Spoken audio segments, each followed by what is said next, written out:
সুপ্রিয় শিক্ষার্থীবৃন্দ, অনলাইন ক্লাসে তোমাদেরকে স্বাগতম।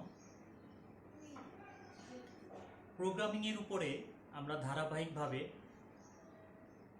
এ পর্যন্ত 4টি ক্লাস করেছি। আজকে পঞ্চম ক্লাস। আজকে আমরা যেটা আলোচনা করব, ফর লুপ ব্যবহার করে লুপ তৈরি করা। আগের মতো আমরা একটি ছোট্ট সমস্যাকে কেন্দ্র করে ফর স্টেটমেন্ট ব্যবহার করা শিখব এবং লুপ কিভাবে কাজ করে সেটা আমরা শিখব। আমাদের সেই সমস্যাটি হলো দুটি সংখ্যার গসাগু ব্যবহার করে আমরা এই সমস্যাটি সমাধান করব। কম্পিউটার প্রোগ্রাম কিভাবে তৈরি করতে হয় সেটা শিখব। যদিও গসাগু শেখানো এই ক্লাসের উদ্দেশ্য নয়, তারপরেও ফ্লোচার্ট বোঝার স্বার্থে, কোডিং করার স্বার্থে আমরা সেই বিষয়টি আরেকবার এক নজর চোখ বুলিয়ে নেব।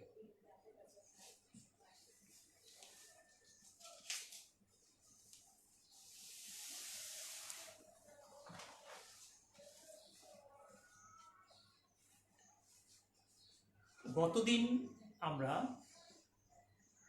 32 এবং 40-42-এর একটি ছোট্ট গসাগু অঙ্ক করেছিলাম।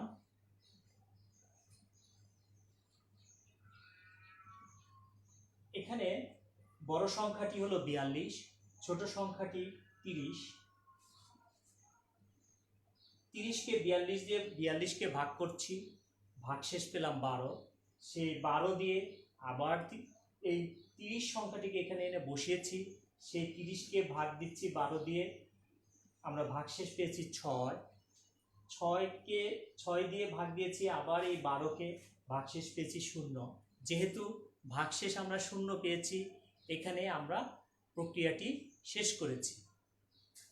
এখানে মূল বিষয় যেটা, সেটা হলো আমরা কয়েকটি কাজ বারংবার করেছি এবং ভাগশেষ 0 কিনা সে পর্যন্ত আমাদেরকে এই প্রক্রিয়াটা বারংবার করতে হয়েছে। এই বারংবার করার মধ্যেই হলো লুপ ব্যবহার করার যৌক্তিকতা।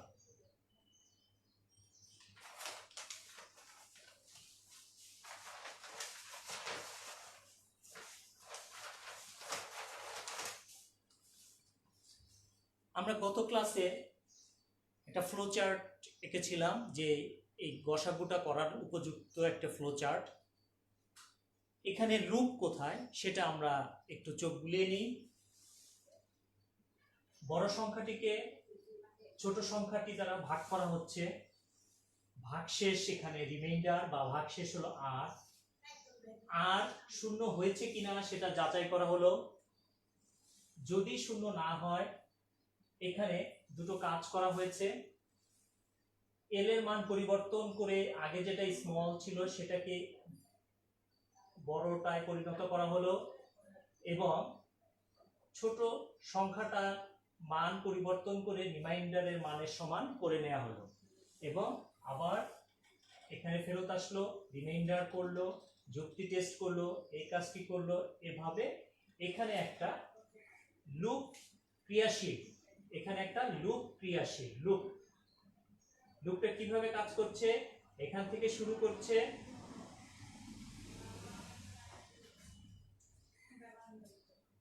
এভাবে যে এখানে যে এই কাজটা করছে, এভাবে একটা চক্র বা লুপ এখানে ক্রিয়াশীল আছে। এটাই আমাদের বোঝার মূল বিষয়।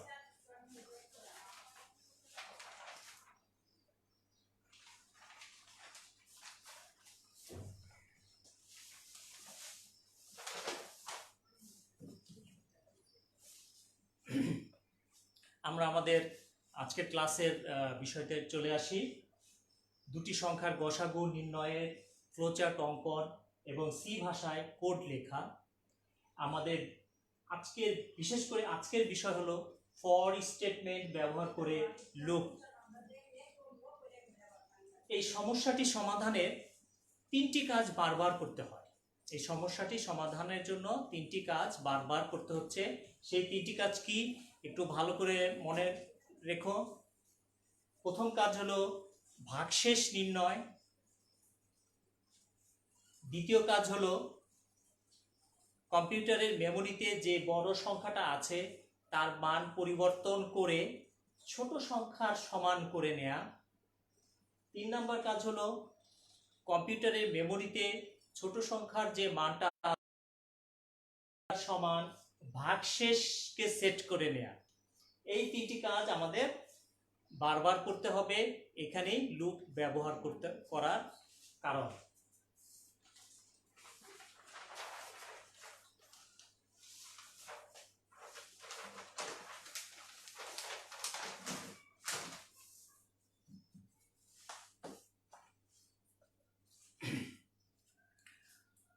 গত ক্লাসে আমরা যে ফ্লোচার্টটি এঁকেছিলাম সেটা আবার এখানে এঁকেছি, কিন্তু দেখো যে আগের অনেক কিছুই এখানে দেইনি, কারণ আমরা যে জিনিসটাতে ফোকাস করতে চাচ্ছি শুধু সেই অংশটুকু এখানে এঁকেছি। লুপ অংশটা এখানে আঁকা হয়েছে। এই মাত্র কিছুক্ষণ আগে আমি লুপ কিভাবে এখানে লুপ কাজ করছে সেটা দেখেছি। তারপর আরেকবার বলছি, সেটা হলো রিমাইন্ডার বা ভাগশেষ বের করছি। ভাগশেষ বের করার জন্য আমরা কি করেছি, বড় সংখ্যাটাকে ছোট সংখ্যা দ্বারা ভাগ করেছি। তারপরে আমরা যুক্তি দিয়ে টেস্ট করেছি যে ভাগশেষটা শূন্য হয়েছে কিনা। একদম প্রথমেই ভাগশেষ সাধারণত শূন্য আসে না, যে ধরনের সমস্যা 5, 6, 7 দেওয়া হয়েছে একদম প্রথম ভাগেই শূন্য আসবে না, এরকমই সাধারণত হয়। যাই হোক, নো হলে গত ক্লাসে আমি বলেছিলাম যে দুটো কাজ, সেখানে 1 লিখে দিয়েছিলাম এবং 2 লিখে দিয়েছিলাম। আজকের এই ফ্লোচার্টে আমি কাজটাকে আবার একটু ভাগ করে দুটো আলাদা প্রসেসের বক্সে দিয়েছি। প্রসেসের বক্স মানে এটা একটা রেক্টাঙ্গেল। তোমরা যারা ফ্লোচার্ট করায় ইতিমধ্যেই শিখেছ তারা জানো যে কোনো গাণিতিক হিসাব নিকাশ করার জন্য আয়তাকার বক্স বা রেক্টাঙ্গেল ব্যবহার করতে হয়। এখানে প্রথমে দিয়েছি বড় সংখ্যাটার মানটা পরিবর্তন করে ফেলতে হবে। কম্পিউটারকে বলা হচ্ছে তোমার মেমোরিতে যে বড় সংখ্যা আছে সেই মানটা পরিবর্তন করে ছোট সংখ্যার সমান করে নাও। এর পরবর্তীতে পরের ধাপে কি করা হচ্ছে, এখন ছোট সংখ্যার মানটাকে পরিবর্তন করে ফেলা হচ্ছে। কম্পিউটারকে বলা হচ্ছে তোমার মেমোরিতে স্মল নাম্বারের যে মেমোরিটা আছে সেখানে তুমি রিমাইন্ডারের ভ্যালুটাকে প্লেস করো। আমি আবার বলছি, কম্পিউটারের মেমোরিতে স্মল নাম্বারটি রাখার জন্য যে মেমোরি লোকেশন, সেই লোকেশনে রিমাইন্ডারের যে ভ্যালুটা সেই ভ্যালুটা প্লেস করে দেওয়া হচ্ছে এবং আবার এই প্রসেসে ফিরে আসতেছে। এইভাবে একটা লুপ এখানে ক্রিয়াশীল। এই কাজটা কতক্ষণ কম্পিউটার করবে? অনির্দিষ্টকাল নিশ্চয় করবে না, সেটা ফিক্সড করে দেওয়া হচ্ছে এখানে একটা শর্তের মাধ্যমে। যদি R0 পেয়ে যায়, যে সংখ্যায় দেয়া হোক, ভাগ এই প্রসেসটা করতে করতে এক সময় R0 হবেই এবং তখন কম্পিউটার বেরিয়ে যাবে, এই লুপ থেকে বেরিয়ে যাবে। আমরা এখন এ পর্যায়ে যাব আমাদের একদম যেটা মূল কাজ, ফোকাস যেটাতে, সেটা হলো ফর স্টেটমেন্টের ব্যবহার। আমরা এতক্ষণ যেটা শিখলাম সেটা হলো যে একটা সমস্যা, সেই সমস্যাতে বারংবার কোন কাজগুলো করতে হয়, সেই বারংবারের কাজগুলোকে লুপে আনতে হবে এবং সেটার জন্য প্রয়োজনীয় ফ্লোচার্টটা আঁকতে হবে। এর পরবর্তী ধাপের কাজ হলো এই লুপটা বাস্তবায়ন করার জন্য সি প্রোগ্রামিং ভাষায় যে কয়েক ধরনের স্টেটমেন্ট দেওয়া আছে তার একটি হলো ফর স্টেটমেন্ট। সেটা আমরা ঠিক কিভাবে লিখতে হয়, এটার গ্রামারটা কি, সিনট্যাক্স, বাক্য গঠনটা কিভাবে হবে সেটা আমরা এখানে জানতে পারবো। এখানে দেখো প্রথমে লেখা হচ্ছে ফর, অবশ্যই সব কিছু স্মল লেটারে হবে। কোড সাধারণত বেশিরভাগ ক্ষেত্রে সি প্রোগ্রামিং ভাষায় স্মল লেটারে লিখতে হয়। ফর ফার্স্ট ব্র্যাকেট শুরু হলো ইনিশিয়ালাইজেশন, মানে আমরা একটা ভ্যারিয়েবল এখানে ব্যবহার করছি, যে ভ্যারিয়েবলটা আমি লুপটা কতবার করছি কি করছি সেই হিসাবটা রাখে যে ভ্যারিয়েবলটা, সেটা এখানে আমরা ধরেছি আই। ফরের ক্ষেত্রে সাধারণত বেশিরভাগ ক্ষেত্রে আমরা স্মল আই ব্যবহার করে থাকি,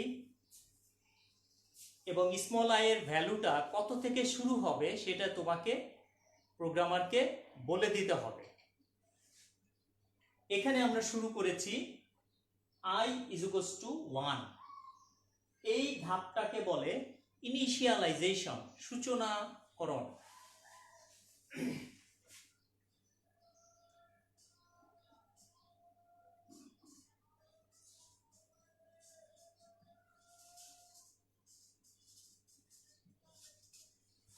এই প্রাথমিক ধাপটাকে বলে ইনিশিয়ালাইজেশন, সূচনাকরণ। তারপরে দেখো এখানে একটা সেমিকোলন ব্যবহার করতে হবে। আমি আবার বলছি, সি প্রোগ্রামিং ভাষা অত্যন্ত সূক্ষ্মতা মেনটেন করে কাজ করতে হয়। এখানে এক কথা, যেখানে কমা দেওয়ার কথা সেখানে কমা দিতে হবে, যেখানে সেমিকোলন দেওয়ার কথা সেখানে সেমিকোলন দিতে হবে, যেখানে যেটা ব্যবহার করার কথা সেটাই ব্যবহার করতে হবে। এখানে একটা সেমিকোলন দেওয়া হয়েছে।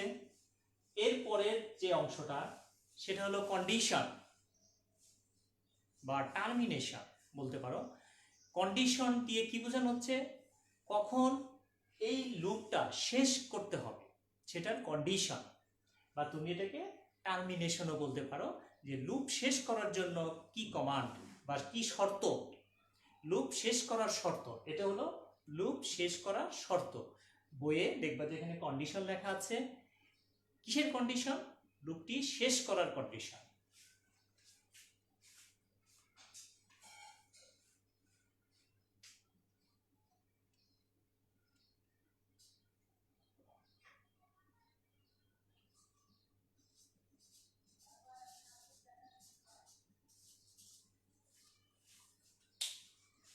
কন্ডিশন সব কথাটি তুমি এখানে লিখে নাও, এই অংশটা হলো কন্ডিশন। এরপর আবার সেমিকোলন দিতে হবে। সেমিকোলন দেওয়ার পরে এখানে একটা জিনিস খেয়াল করো, 1 থেকে শুরু হয়েছে 5 পর্যন্ত।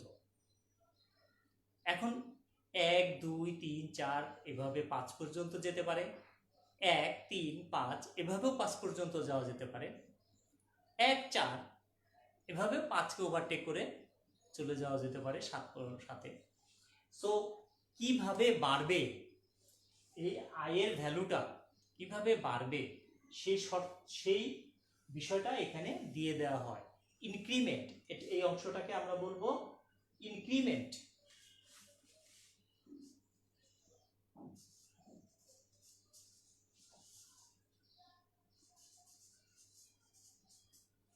ইনক্রিমেন্ট, তবে সবসময় যেটা ইনক্রিমেন্টই হবে বিষয়টা নট নেসেসারিলি, এটা ডিক্রিমেন্টও হতে পারে। কোনো কোনো ক্ষেত্রে, বিশেষ ক্ষেত্রে ডিক্রিজ করার প্রয়োজন হতে পারে। সুতরাং সবসময় যেটা ইনক্রিমেন্টই হবে তা না, ইনক্রিমেন্ট অথবা ডিক্রিমেন্ট, কিভাবে কমবে, বাড়বে এবং কিভাবে কমবে, এই জিনিসটা এখানে তোমাদের আনতে হবে। এরপরে আসো, একটা সেকেন্ড ব্র্যাকেট দিতে হবে। সেকেন্ড ব্র্যাকেট, সেটার ভিতরে সেই কাজগুলো আমাদের উল্লেখ করতে হবে। এই সেকেন্ড ব্র্যাকেটের ভিতরে সেই কাজগুলোর উল্লেখ করতে হবে যে কাজগুলো কম্পিউটারকে দিয়ে আমরা বারংবার করাতে চাই। আবারও বলছি, এই দুটো ব্র্যাকেট, তার মধ্যে সেই কাজগুলোই দিতে হবে যে কাজগুলো আমরা বারংবার করাতে চাই। আগেও বলেছি, প্রথমে যে ব্র্যাকেটটা দিবা সেটার এইদিকে মুখ করে হবে, আর লাস্টে যে ব্র্যাকেটটা দিবা সেটা এভাবে মুখ করে হবে। সো এটা উল্টো করলে প্রোগ্রাম কাজ করবে না।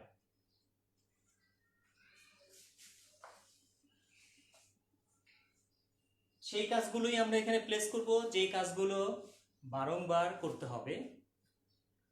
প্রথমে যে কাজটা কি ছিল, কাজটা ছিল ভাগশেষ বের করা। ভাগশেষ বের করার জন্য সি ভাষায় সুনির্দিষ্টভাবে একটা চিহ্ন বরাদ্দ করে রাখা হয়েছে। সেই চিহ্নটা এটা চিহ্ন, সচরাচর এটাকে আমরা পার্সেন্ট চিহ্ন বলি, কিন্তু এখানে সি ভাষায় এটা পার্সেন্ট চিহ্ন হিসেবে ব্যবহার করা হয় না। সি ভাষায় এটাকে ব্যবহার করা হয় দুটি সংখ্যার ভাগশেষ নির্ণয় করার জন্য।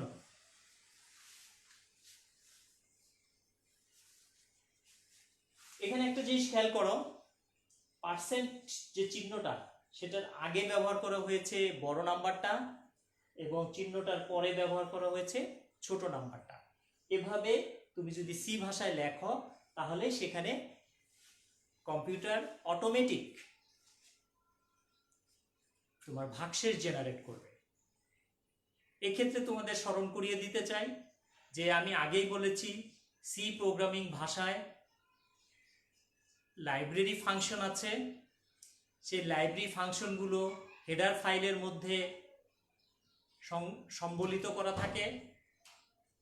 তুমি যদি তোমার প্রোগ্রামের প্রয়োজনে সংশ্লিষ্ট হেডার ফাইলটি কল করে নাও তাহলে তুমি সেই তোমার যে প্রয়োজনীয় ফাংশনটি, লাইব্রেরি ফাংশনটি, সেটা ব্যবহার করতে পারবে। এই চিহ্নটা যদি তুমি ব্যবহার করতে চাও তোমাকে math.header ফাইলটা সংকলিত করে রাখতে হবে, কল করে রাখতে হবে তোমার প্রোগ্রামে। আমরা সেই জিনিসগুলো আমরা পরবর্তীতে আরো ভালো করে আলোচনা করব যে কি কি ধরনের লাইব্রেরি ফাংশন আছে, লাইব্রেরি ফাংশনগুলো কল করতে কি করতে হয় সেগুলো আমরা ধীরে ধীরে শিখব। এরপরের কাজটি কি, যে কম্পিউটার চেক করে দেখবে যে যে রিমাইন্ডারটা বের হলো সেই রিমাইন্ডারটা শূন্য কিনা। যদি শূন্য হয়, ইয়েস যদি উত্তর আসে, তাহলে কি করতে হয়, সে লুপ থেকে বেরিয়ে যায়। এই লুপটা থেকে সে বেরিয়ে গেল। এখানেও সেই কমান্ডটা লিখতে হয়েছে, তবে তোমরা এটা খেয়াল করে দেখো, ইফ লজিক ব্যবহার করেছি, ইফের ভিতরে শর্ত দিয়েছি যদি শূন্য হয় তাহলে কি করবে, ব্রেক। এই শব্দটি একটি কিওয়ার্ডের 32টা কিওয়ার্ডের একটা তালিকা বইয়ে দেয়া আছে। আমরা এই কিওয়ার্ডগুলো সম্পর্কে আরো বিস্তারিত জানব। এই ব্রেক ব্যবহার করলে যেটা হয়, এই লুপ থেকে বেরিয়ে যায়। এখানে কি হবে, এটা যদি শূন্য পায়, যখনই শূন্য পায় তখনই এখানে চলে যাবে, এই কাজগুলো আর করবে না এবং এই কিছুই সে আর করবে না। সে একদম এই ফ্লোচার্ট লুপ থেকে বেরিয়ে যাবে, প্রোগ্রাম থেকে বেরিয়ে যাবে না। আবারও বলছি, ব্রেক শব্দটা পেলে সে এই লুপ থেকে বেরিয়ে যাবে। আচ্ছা, যদি শূন্য না পায়, একদম প্রথমেই শূন্য সাধারণত পাবে না, এটা আমরা মানে প্রবলেমটা এরকম ভাবেই থাকে সাধারণত। L = S, বড় সংখ্যার যে মেমোরি লোকেশন আছে সেখানে ছোট সংখ্যার ভ্যালুটাকে প্লেস করা হলো। S = R, ছোট সংখ্যার যে মেমোরি লোকেশন আছে সেখানে ভাগশেষকে প্লেস করা হলো। এবং তোমরা এখানে খেয়াল করো, প্রত্যেকটা লাইনের শেষে, স্টেটমেন্ট কমান্ডের শেষে একটি করে সেমিকোলন ব্যবহার করা আছে। প্রত্যেকটি কমান্ডের শেষে একটি করে সেমিকোলন ব্যবহার করা আছে। তাহলে এখান থেকে আমরা একটি লুপ বাস্তবায়নের জন্য ফর স্টেটমেন্ট কিভাবে ব্যবহার করতে হয় সেটা আমরা জানলাম। ফর স্টেটমেন্টের মধ্যে ফরের যে কমান্ড সেটার ভিতরে তিনটি বিষয়কে উল্লেখ করে দিতে হবে। ভ্যারিয়েবলটা কত থেকে শুরু হবে, ভ্যারিয়েবলটা কততে শেষ হবে এবং ভ্যারিয়েবলটা কত কত করে বাড়বে। এই বিষয়টা তোমাকে এখানে স্পেসিফাই করে দিতে হবে, সুনির্দিষ্ট করে দিতে হবে। আর এই দুই ব্র্যাকেটের মাঝখানে তোমার যে বিশেষ সমস্যাটা, সেই সমস্যাটা জন্য কোন কোন কাজ, কি কাজ বারবার করতে হবে, সেই কাজগুলো এখানে থাকবে। এটা সমস্যা নির্ভর, সমস্যা যেরকম হবে এই ভিতরে এই কন্টেন্ট, এখানকার লাইনগুলো সেই রকমই হবে। এই মানে গসাগু নির্ণয়ের সমস্যার ক্ষেত্রে এগুলো এখানে এগুলো লেখা হয়েছে। তুমি আরেকটা সমস্যা যখন করবা সেখানে এটা ভিন্ন হবে, কিন্তু এই গঠনটা এক থাকবে। তবে এই ভ্যালুগুলো ভিন্ন হতে পারে, এই ভ্যালুগুলো ভিন্ন হতে পারে। আমরা খুব সংক্ষেপে ফর স্টেটমেন্টের একটু ব্যবহার শিখলাম।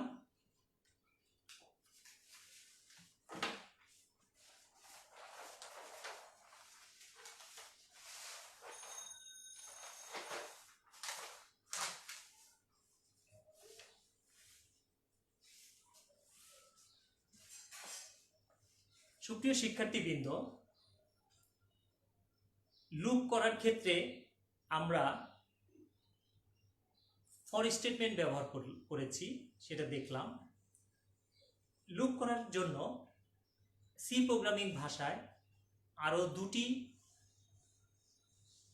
প্রক্রিয়া আছে।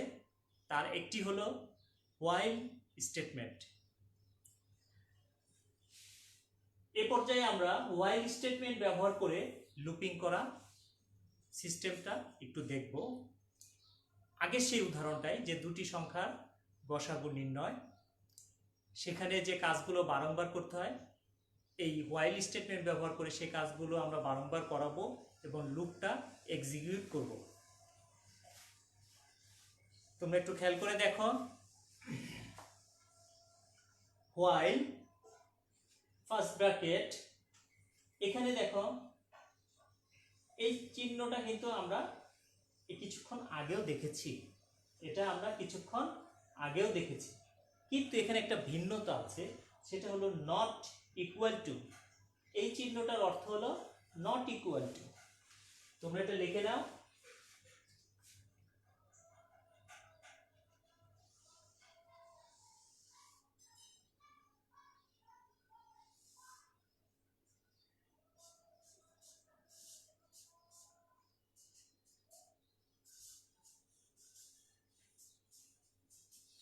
Not equal two.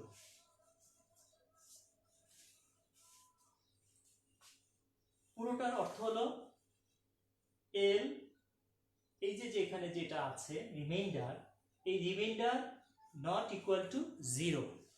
আমি সেটাও লিখে দিচ্ছি, একটু খাতায় তোমরা নোট করে নাও। রিমাইন্ডার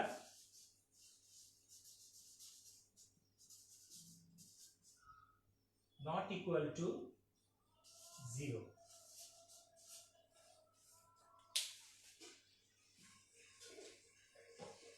তাহলে এই চিহ্নটা, এই পুরো লাইনটার অর্থ হলো remainder not equal to 0। Remainder not equal to 0, এটা তোমরা খাতায় নোট করে নাও। তাহলে কম্পিউটারকে হোয়াইল স্টেটমেন্ট ব্যবহার করে বলা হচ্ছে, তুমি কিছু কাজ করবে যখন, হোয়াইলের এটা ইংলিশ ওয়ার্ড, এটার অর্থ আমরা জানি সবাই, যখন রিমাইন্ডার নট ইকুয়াল টু 0, তখন এই কাজটা করবে। এখানে লজিকটা কম্পিউটারকে একটু অন্যভাবে বলতে হচ্ছে। এটার আরেকটা অর্থ তাহলে দাঁড়ায় কি, যদি 0 হয়ে যায়, রিমাইন্ডার যদি 0 হয়, তাহলে এই কাজগুলো করবে না। আগে আমরা ফর লুপের ভিতরে কথাগুলো একভাবে বলেছি, হোয়াইল লুপের ক্ষেত্রে কথাটাকে আমরা একটু অন্যভাবে বলছি, কিন্তু বিষয়টা একই থাকছে। While reminder not equal to 0। এখন কোন কাজগুলো এই কাজগুলো কিন্তু তোমার সে আগের মতোই আছে। রিমাইন্ডার বের করবে, তবে এখানে ইফ এর যে কমান্ডটা সেটা এখানে আর দেয়া হয়নি, কারণ সেই লজিকের কাজটা এখানেই হয়ে যাচ্ছে। এল এর মান এস এর সমান করবে, এস এর মান আর এর সমান করবে, কিন্তু যদি জিরো পেয়ে যায় তাহলে কোনোটাই করবে না, এখানে চলে আসবে। এভাবে আমাদের হোয়াইল লুপটা কাজ করে। হোয়াইলের ক্ষেত্রে এন্ট্রিতে ঢোকার সময়ই শর্তটা প্লেস করতে হয়। হোয়াইলের ক্ষেত্রে ঢোকার সময়ই লুপের ভিতরে যখন ঢুকবে সেখানেই শর্তটা দিয়ে রাখা হয় যে এই শর্ত সাপেক্ষে তুমি এই ভিতরের কাজগুলো করবে। শর্তটা যদি মেনটেন না হয় তাহলে ভিতরের কাজগুলো করবে না, এবং এই শর্তটা হোয়াইল লুপের ক্ষেত্রে একদম সূচনাতেই দিয়ে রাখা হয়।